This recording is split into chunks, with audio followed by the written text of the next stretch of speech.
Cockroach crawls in sleeping woman's ear and gets stuck for 9 days. The bug was finally removed fully after 3 separate doctor visits. Katie Holly and the piece of cockroach that lived in her ear for over a week. After spending one night at the emergency room getting a cockroach pulled out of her ear, Florida resident Katie Holly thought the worst was over. But when her ear still didn't feel right 9 days later, she feared the worst, that the little creeper might still be in there. Holly first noticed a problem back in April. As she was sleeping, she was jolted awake by something cold sliding into her ear.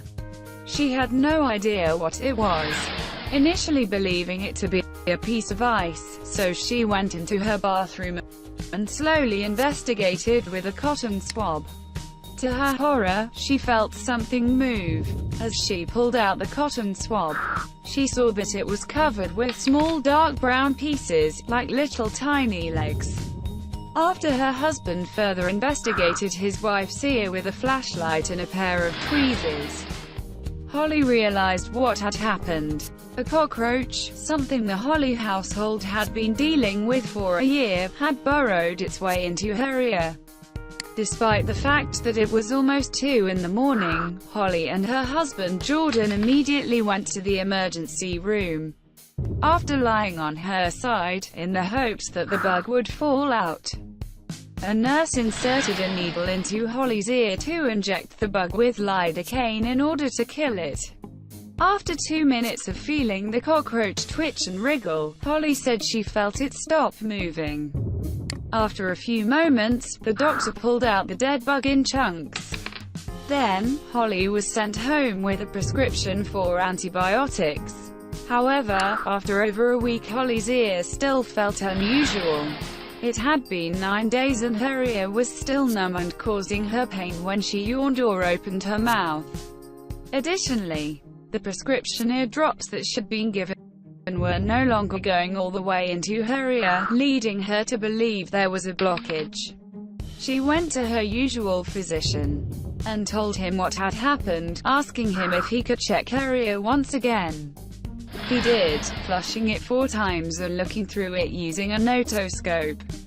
To her surprise, he found a cockroach leg and 6 more pieces of the roach's remains. After pulling out all he could reach, Holly's doctor sent her to an ear, nose and throat doctor, and to double-check that everything was out.